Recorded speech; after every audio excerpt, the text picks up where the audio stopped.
Let's crack some wax squishies. I did some Nidos, some slow rises, some tabas. First, let's crack the taba.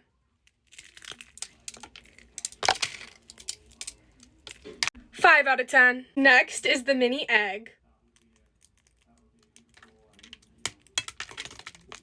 2 out of 10. Next is the mini fuzzball.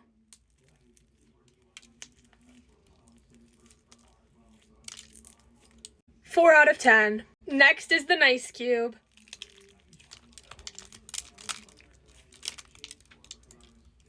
7 out of 10. Next, let's do the brain. 2 out of 10. Now let's do the slow rise squishy.